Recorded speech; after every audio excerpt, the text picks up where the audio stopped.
Hi guys, how's everybody doing tonight? Just let me know. Hello, human Isthan.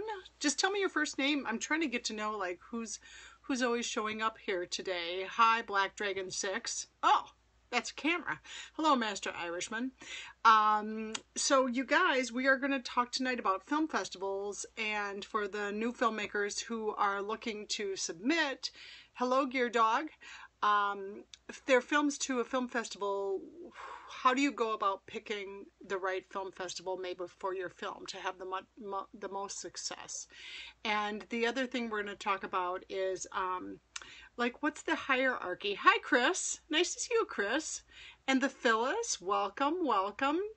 I'm just going to recap it a little and say thank you for the hearts, you guys. Thank you. I appreciate it. What we're going to do tonight is discuss film festivals. Hi, Chris. How to submit them to them based upon your material. What kind of film that you might have. Hello, Winifred. How do you pick the right film festival? What is the hierarchy of the film festivals? And what are the platforms in which you can do your submissions? So let's talk first a little bit about platforms. Let's say that you've created a content of some sort, like you either have a web series, or you have a short film, or you have a feature film. And you have it right now. Let's say you've loaded it up onto Vimeo. We haven't discussed Vimeo here, but Vimeo is a wonderful, high maintenance. Actually is an original series right now that is on Vimeo on demand. Hello, Andrew. Welcome, welcome. Hey, you guys, if you want to hear some really great cello playing, follow Andrew Nielsen, who's on here. He's a wonderful actor, but also a professional cellist, and has created a web series which has been picked up. So he's a really great guy. Hi, and hello, Courtney, to follow. We all kind of know each other because we're all content creators. In addition to, some of us are also actors. Hello, thank you for the hearts. So tonight we're talking about what kind of platforms could you... Yes, you can finally jump on live. I'm so excited, Courtney. It's so great to see you. Thank you so much for coming. So let's say you have a web series, let's say you have a short film, or let's say you have a feature film. You have to figure out, now, how am I going to get it out there? Well, one of the things you want to do is probably put it on Vimeo or some other kind of platform besides YouTube, which can't quite carry everything in the nicest, highest definition and way to have people that are programmers at the film festivals look at your film. So you probably want to get it onto Vimeo.com. I should spell that for people that may not know about Vimeo. I'm just going to put that on the top here. Vimeo, that's how you spell Vimeo. Oh gosh, can you even see that? Yes, Vimeo.com.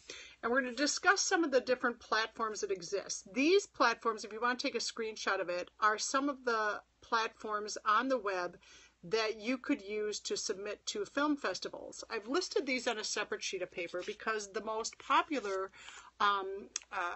platforms for you to submit your... Hi, Sean. Welcome. The most popular... And thank you for that nice shout out on Twitter today, too, Sean. Thank you. I really appreciate that. That was really nice. Are Film Freeway and Without a Box. And if you want to take a screenshot of this, we're actually going to discuss these things that I've put on this piece of paper today about which film festivals happen at what time of year. These are the hierarchy film festivals. But Film Freeway and Without a Box are probably the two most popular platforms for you to go to. Fill out all your information about your film, how long it is, everything, and you're going to connect it to an online screener. And usually your online screener exists at Vimeo. That if you... This is a little technical, but if you can get your film to be an H.264 film, it loads the best on Vimeo, and it looks beautiful, and it's a very small file. My film is like 12.5 minutes long. It's a short film right now, and I think with the H.264, I believe they call that compression. I'm not technical about this crap. But you can, I think it's less than 2 gigabytes. And I think Vimeo can... I don't know how much it can take, but if you do it on H.264, that's the platform that it can be looked at. And also for your smaller film festivals, the ones that are very tiny, those film festivals, especially for shorts, only want to view it right from your Vimeo. So they need that link.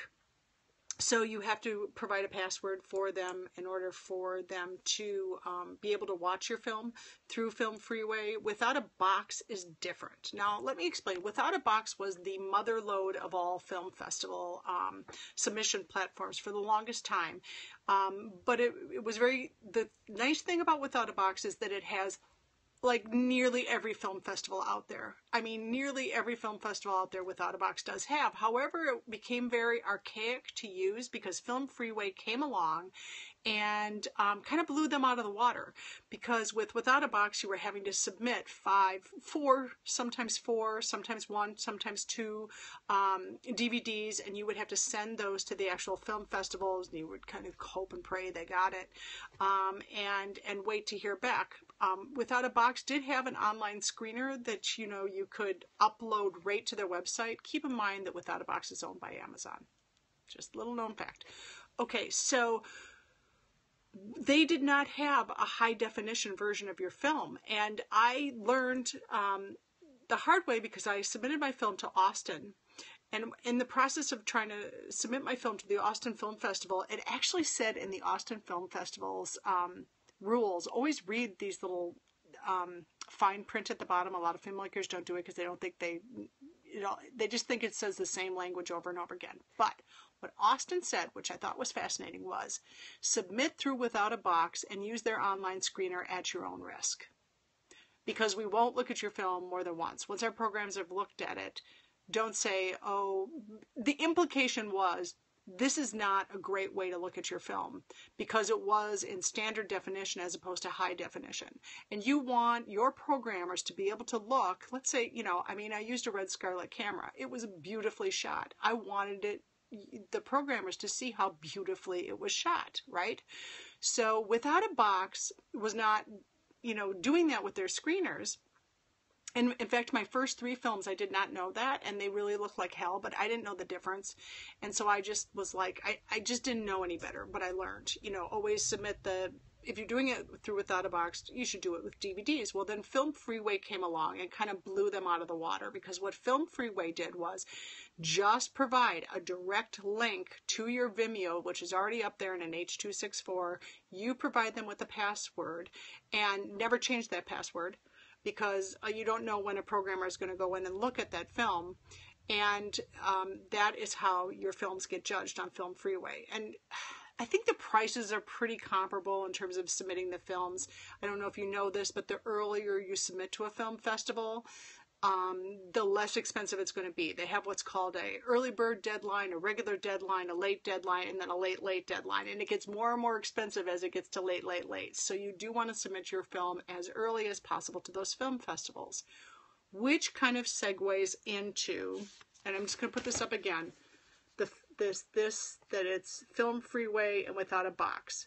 Film Freeway is my favorite just because it's easy and you have a lot less paperwork. Like, you have to, Without a Box, sit down with a glass of wine and like an hour and a half to fill that out for your film for the first time, because the amount of questions you have to fill out, which, by the way, I know no programmers are reading all that crap, but you have to sit down, you have to fill out all this stuff, whereas Film Freeway, you're done in 15 minutes, which is really nice. However, Film Freeway doesn't have all of the films festivals available to you quite yet. They're very close. They're very, very close. They are whooping Without a Box's, technology box right now.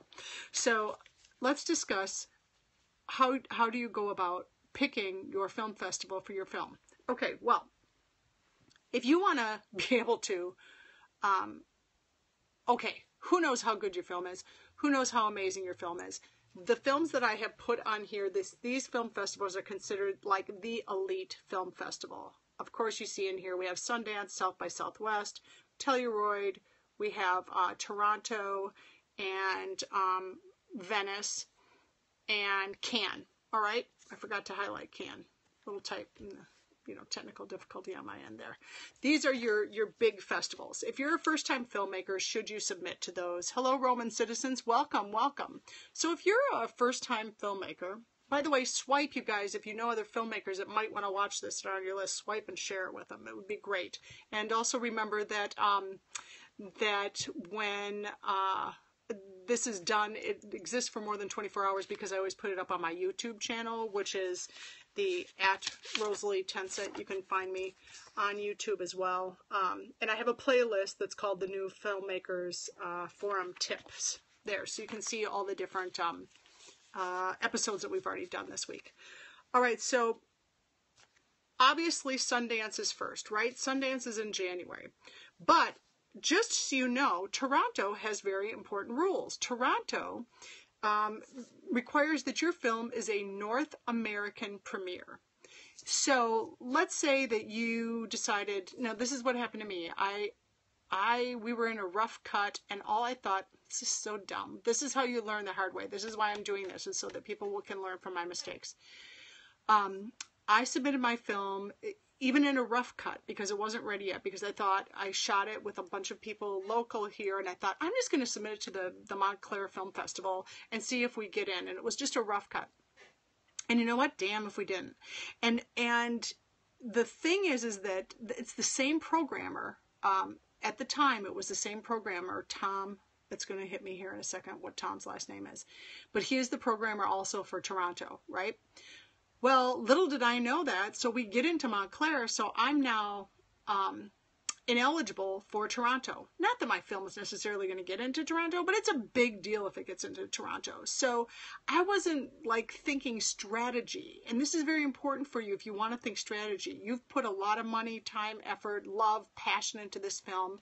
Why not submit it to the one that that's the big dog, that's Toronto? I mean, if it's an experimental short, is it going to get in? Well, God knows. I don't know. Who knows? I mean, it depends on how amazing your film is. So Toronto, if it requires a North American premiere, and that film festival happens in September, you kind of have to think about the strategy of how this is going to happen. Last year, I don't know if you heard about this controversy, but Birdman, right? Birdman did not go to Toronto, it did not go to Venice. Where it went first was Telluride. Oh, did I put Telluride? Yes, Telluride, which happens in August into the 1st of September. So it was like hugely controversial that Birdman went to Telluride before it hit like Toronto or Venice or any. It may have done Venice, I'm not sure. But see, so Toronto's nose was out of joint about this. And there were a lot of news articles about it. If you go back and Google it, you'll see that was controversial. Because what happens is, once your film is a hit, like let's say something like Birdman is a hit, obviously it's going to get invited to all those other prestigious festivals, the South by Southwest, the Sundances, whatever.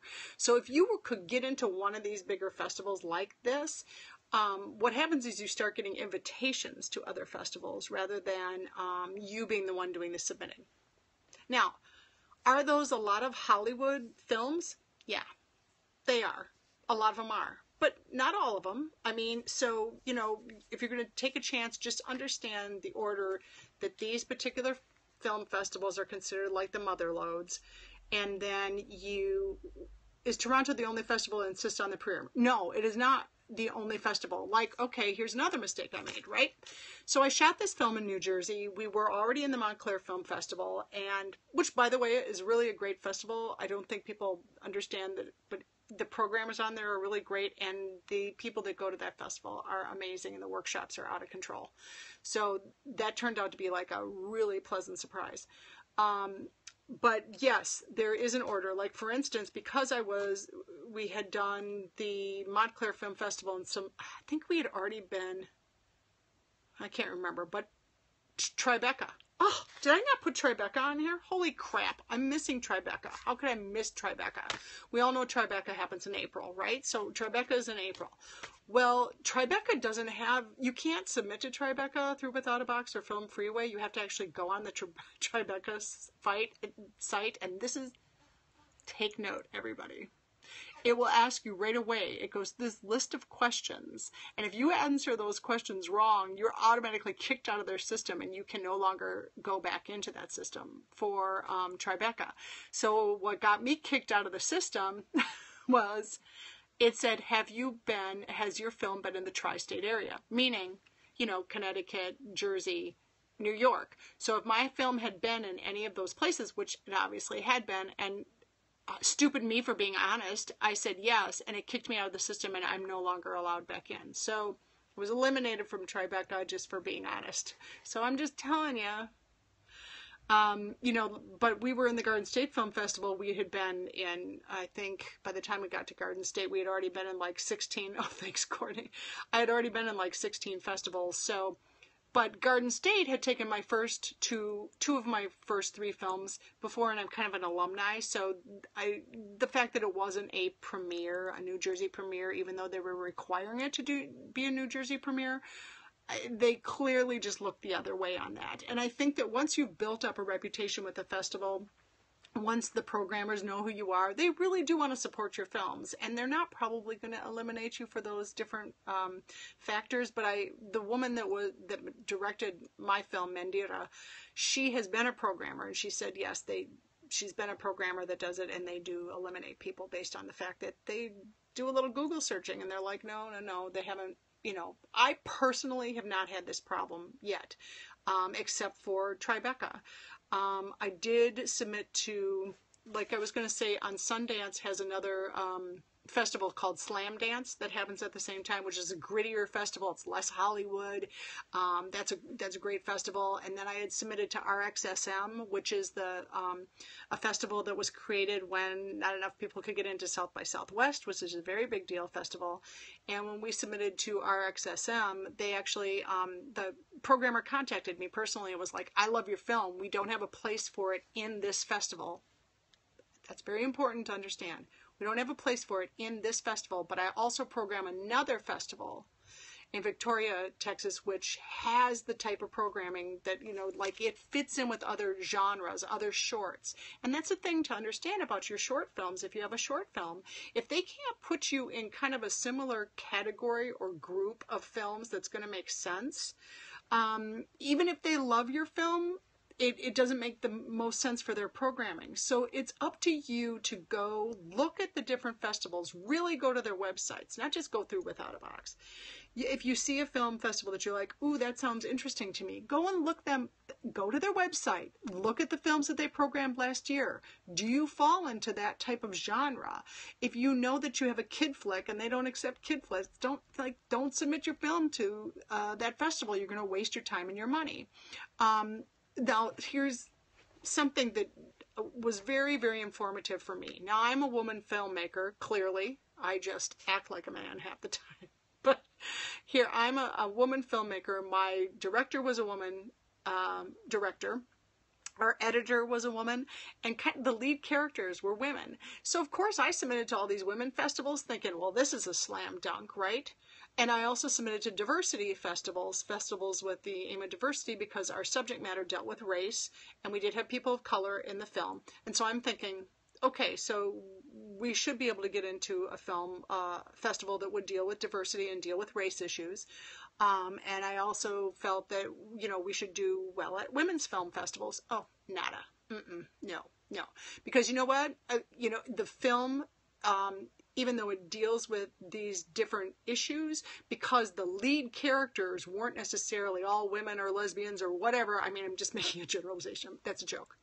But I mean, because it wasn't all these like women issued film, I think that's one of the reasons we didn't get in. And even though it reads in the fine print saying, hey, you know, if you're a woman filmmaker, it doesn't have to do with that subject matter. Think of the thousands of films they get. Obviously, they're going to pick one that has to deal with real women's issues if it's a women's focused festival. But I mean, again, if maybe I had done more research and really looked at the films that they had in the first place, I would have been like, oh yeah, our film doesn't really belong there. Now, the diversity festivals, the reason we didn't probably get in there is even though we had people of color in it, they weren't the lead roles. So I can only suppose, because looking at the programming of those particular festivals, there was nothing but people of color on all the trailers so it makes sense to me now, looking back and going, yeah, you know what, you're right. It's not it's not just that it's about race.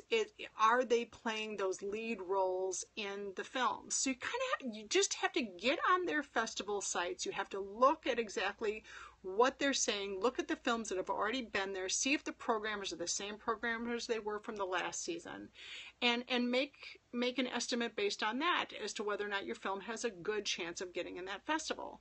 Because yeah, it's great to. Could you possibly win an award at that festival? Winning awards means a lot. It helps move you to a next level. It helps get you invited back to festivals. It helps people just say, I've had some film festivals say, hey, so-and-so saw your film here. You won Best Short, which we did at a couple of different festivals. And they're like, well, we would love to have you at this one. Could you please go through I had some people waive submission fees. We'd love to have you in this festival. And that's what happens once you start winning awards.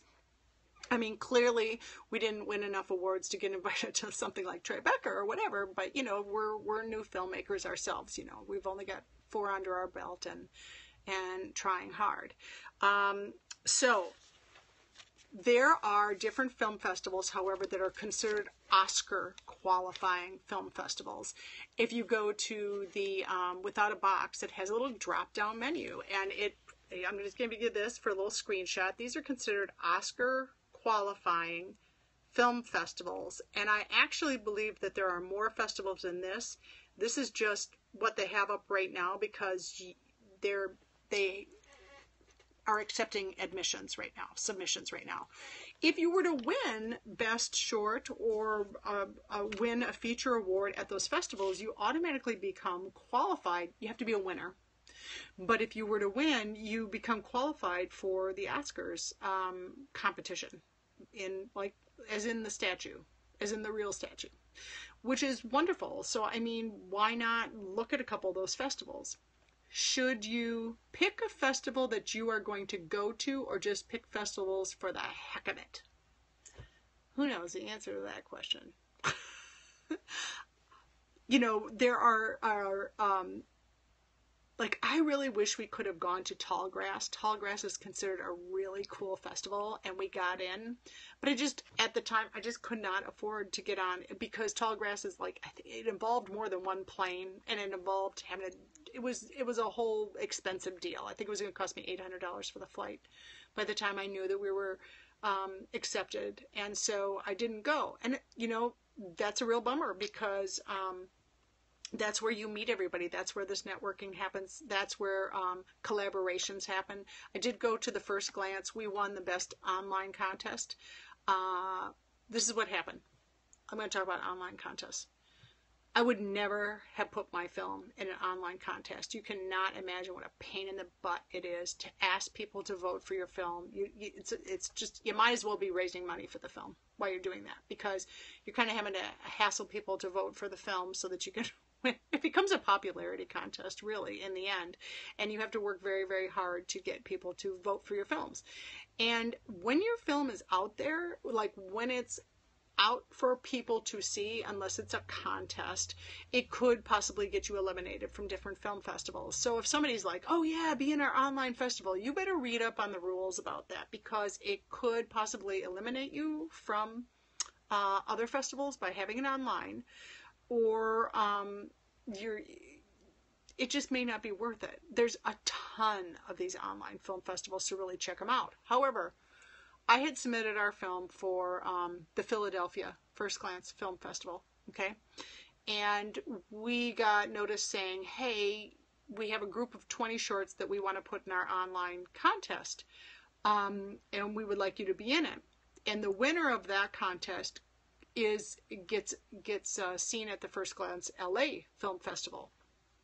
So I did do that, and we did win the online film contest with that, and as a result, we were in the First Glance LA Film Festival. And as a result of going there, somebody ended up seeing the trailer. He was a director of another film that's won 24 awards for his film. His film is called Hush, and there's a ton of films out there called Hush, so you have to find the right Hush. I'll put the trailer link up on my YouTube channel once I load this up tomorrow. It's a great film. It's a great short film. And he and I have started a collaboration. as a result of a ton of twittering going back and forth, how much he loved my trailer, I loved his trailer. We ended up meeting up as soon as I got out there. We had a couple meetings, and as a result of that, we are working together on another project. And that all happened because of an online contest that we happened to win. I did go to the LA contest, the LA Film Festival. I was able to make use of my time there, getting to know somebody else that is simpatico, somebody that thinks like you do, that you guys can collaborate together and work together. And that's the advantage of the film festivals, guys. If you're really taking advantage and you're looking at people's trailers and other people that you're going to be with, there's no limit to how you can build your family, build your people that you want to work with, that you want to collaborate with. And that's what happens at these film festivals. It's really wonderful. That's one of the big advantages of it. How else could you figure out what are cool film festivals? There's a magazine called, and there's other magazines out there besides this one, but Movie Maker magazine. Let me find the top. Movie Maker magazine. This is an old edition from last year. Oh, you have a bad connection? I'm so sorry, Black Dragon 6. Black Dragon, watch it on YouTube tomorrow, or watch the replay, because I do put it up to YouTube. And I think I figured out a way today that Alex Pettit, that does tips, he did, just so you know, a Periscope on how to save your broadcast to your computer with the comments and the hearts and stuff, which is kind of cool. So I'm going to try that tomorrow. Okay, so Movie Maker magazine does what they call a top 50 film fests worth your entry fee. And I went through this, and I did look at it, and then I looked at these. It gives a little explanation of the festival, why people think that festival was really good. They interview filmmakers about it, so then you know which festivals are worth your time to pay for the entry fees.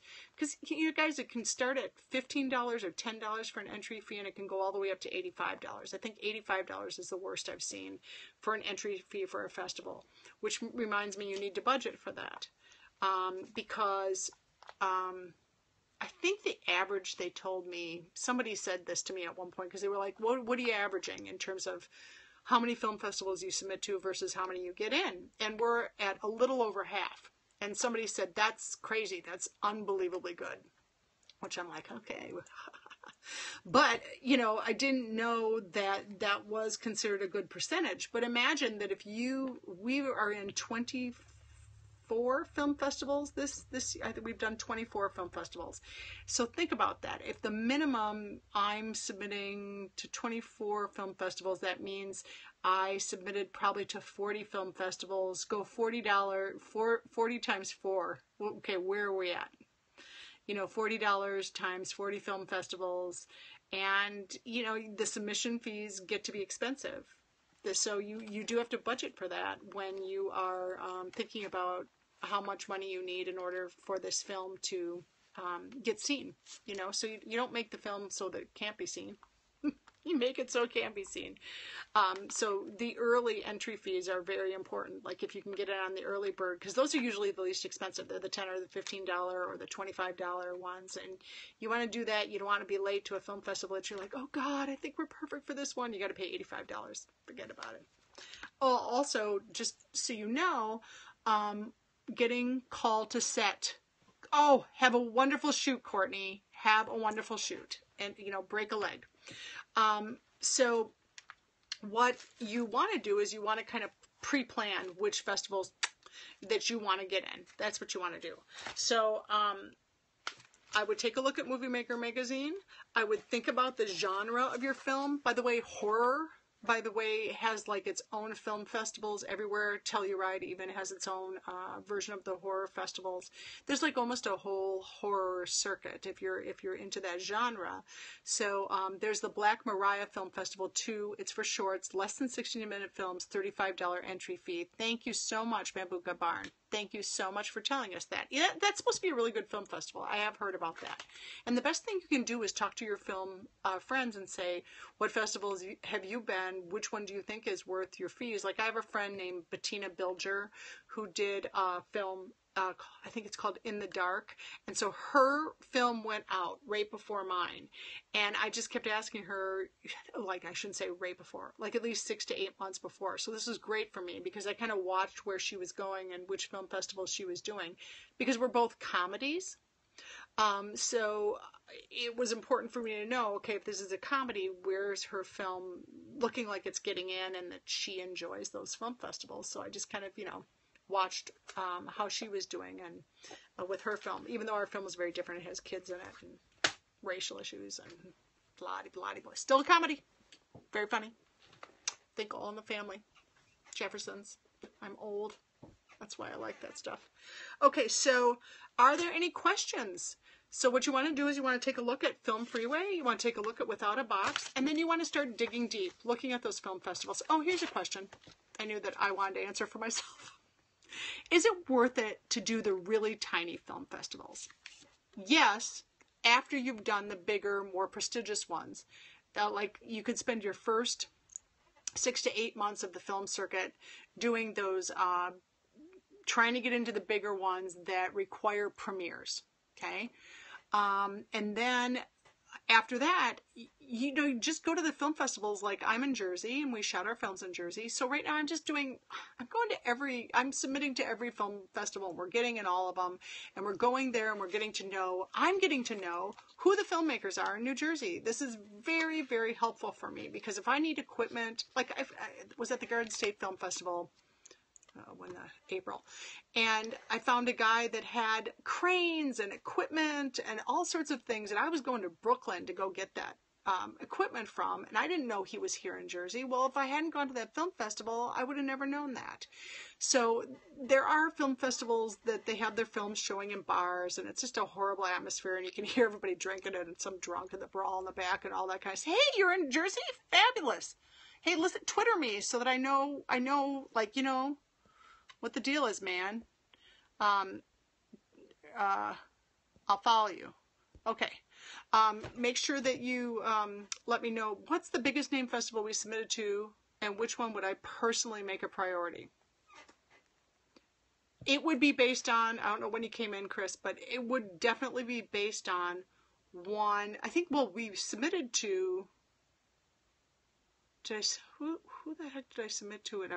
There are some Indian, because we have people that are of East Indian descent in our film. So we submitted to some prestigious Indian film festivals that we did not get in, which was a little bit of a bummer. There's a big one in New York, the New York International Indian Film Festival, and it's very Hollywood and Bollywood combined. It's very cool. Yeah, we didn't get in that. But I'm not surprised because there's 3 people of Indian descent in the film, but they're not the 5 main ensemble players. So it wasn't shocking to me that it happened, but it was disappointing for my director, who is Indian. She's from Mumbai, and so it was kind of a bummer. I'm trying to remember, Chris, what else you asked the second part of that question. What I recommend you do is do some research on these film festivals. I would do the slam dances and the RXSM, and I would submit to Sundance. What the hell? I submitted to Sundance. We didn't get in. But why not? I mean, you should try. We've been in a number of California, like the California Independent Film Festival, which was fantastic in San Francisco.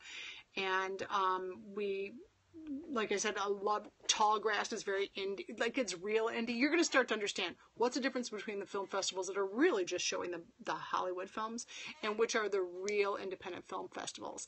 And if you were to look at this Movie Maker magazine and then look at the top 50 film festivals worth the fee. There's another magazine that puts out the top 25. I can't remember which magazine it is.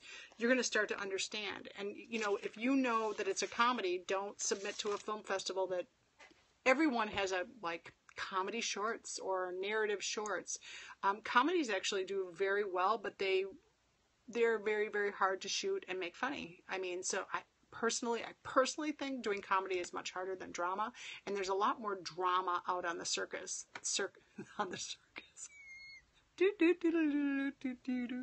There's a lot more drama than there is comedy out on the circuit, and they welcome to have comedy there. They love it if it's really funny. Any other questions about the circus? The film circus?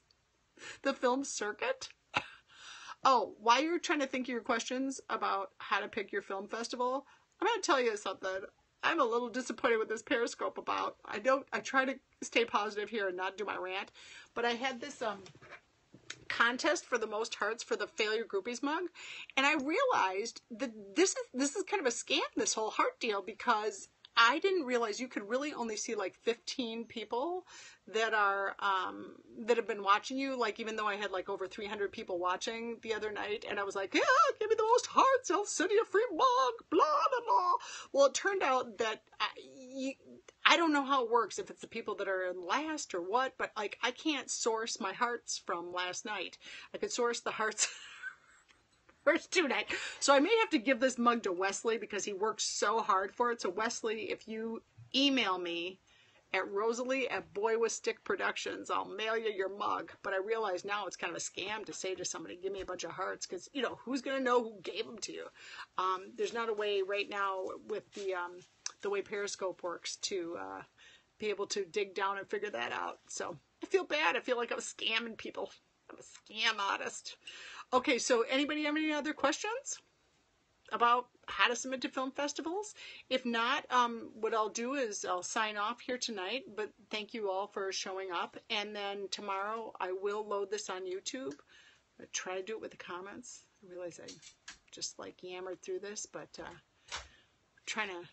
trying to see Mark Maron tonight on television. Thank you, Chris. Thank you guys so much for joining. And if you have any other questions, I'll figure out what tomorrow night's topic is. That's Tom. Tom, say hi, Tom. Want to say hi? Oh, there goes Tom. It's my husband. Hi, he's so mad at me because I'm not trying to sell the mugs online. I mean, what kind of tacky, yeah, please. Okay, you guys, have a great night.